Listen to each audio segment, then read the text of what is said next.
जय हिंद। आज का टॉपिक है धातु और अधातु में अंतर। तो आज धातु और अधातु के बारे में देखेंगे कि इन दोनों में क्या अंतर होता है और इसका संपूर्ण जानकारी आज प्राप्त करेंगे। तो चलिए देखते हैं धातु और अधातु में क्या क्या अंतर है। तो पहला कि धातु जो होता है ना वो चमकदार होता है, लेकिन जो अधातु होता है वो चमकदार नहीं होता, अर्थात कि अधातु में धातुई चमक नहीं होता है, लेकिन धातु में धातुई चमक होता है। लेकिन कुछ ऐसे भी अधातु हैं जिनमें धातुई चमक होती है, जैसे अपवाद में है आयोडीन और ग्रेफाइट। तो आयोडीन और ग्रेफाइट अधातु होते हुए भी ये चमकदार होते हैं, इनमें धातुई चमक होती है। दूसरा है धात्वी अधातवर्ध और तन्य होती है। अधातवर्ध का अर्थ होता है कि वैसे ठोस पदार्थ जिनको पीटा या दबाया जा सकता है, उन पर चोट का कोई प्रभाव नहीं पड़ता है, उसे अधातवर्ध कहते हैं, जैसे कि सोना, चांदी।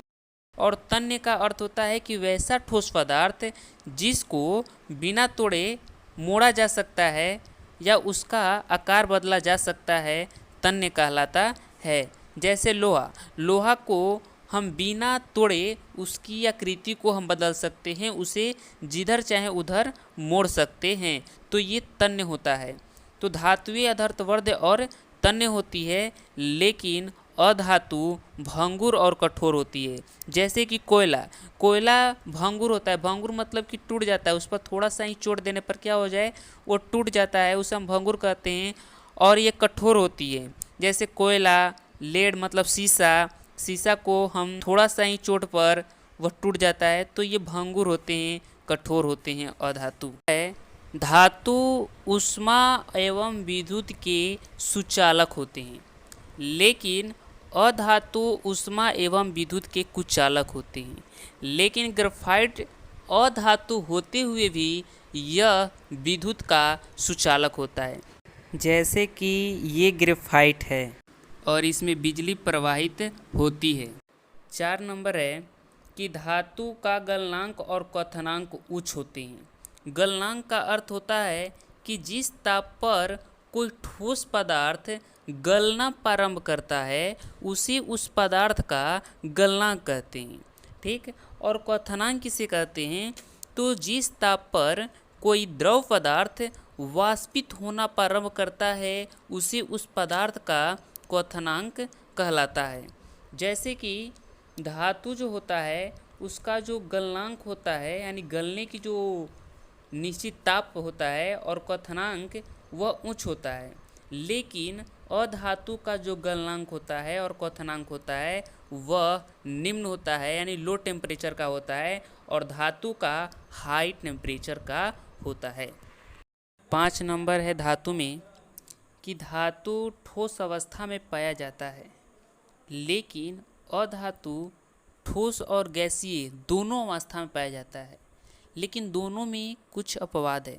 जैसे पारा, तो पारा जो है धातु होते हुए भी यह द्रव अवस्था में पाया जाता है। और एक है सोडियम। सोडियम ठोस अवस्था, मतलब कि ठोस अवस्था में तो होता है, लेकिन हम किसी भी ठोस धातु को हम चाकू से नहीं काट सकते, लेकिन सोडियम एक ऐसा धातु है जिसको चाकू से काटा जा सकता है। और अधातु में ब्रोमीन एक अधातु है जो द्रव अवस्था में पाया जाता है। 6ठा नंबर है धातु अवकारक होता है और अधातु ऑक्सीकारक होता है। तो धातु अवकारक होता है, अवकारक का अर्थ होता है अपचायक, यानी कि वैसा पदार्थ जो स्वयं अवकृत होकर दूसरे का अवकरण करते हैं। जैसे H2, Na, K, Mg मतलब हाइड्रोजन, नाइट्रोजन, पोटेशियम, मैग्नीज, ये सब ऐसे धातु हैं, मतलब जितने भी धातु होते हैं वे अवकारक होते हैं, यानी स्वयं ऑक्सीकृत होकर दूसरे का अवकरण करते हैं, अर्थात कि स्वयं को लाभ पहुंचाकर दूसरे का हानि करते हैं। और अधातु ऑक्सीकारक होते हैं, यानी कि उपचायक होते हैं। तो वैसे पदार्थ जो स्वयं ऑक्रित होकर दूसरे का ऑक्सीकरण करते हैं, यानी कि स्वयं हानि पहुंचकर अपने को हानि पहुंचाकर दूसरे को लाभ पहुंचाते हैं। जैसे कि ये सब अधातु होते हैं, तो अधातु में हो जाएगा ऑक्सीजन हो जाएगा, नाइट्रोजन हो जाएगा आदि। तो ये सब ऑक्सीकारक हैं। तो ऑक्सीकारक का अर्थ होता है कि वैसे पदार्थ जो स्वयं अवकृत होकर दूसरे का अवकरण करते हैं उन्हें हम ऑक्सीकारक कहते हैं। धातु इलेक्ट्रॉन त्याग कर धनायन बनाते हैं और अधातु इलेक्ट्रॉन ग्रहण कर ऋणायन बनाते हैं। 8 नंबर में है धातु का ऑक्साइड क्षारीय होता है और अधातु का ऑक्साइड अम्लीय होता है। 9 नंबर में है धातु अम्ल से अभिक्रिया कर हाइड्रोजन और लवण बनाते हैं और अधातु अम्ल से अभिक्रिया कर लवण और हाइड्रोजन नहीं बनाते हैं। जय हिंद।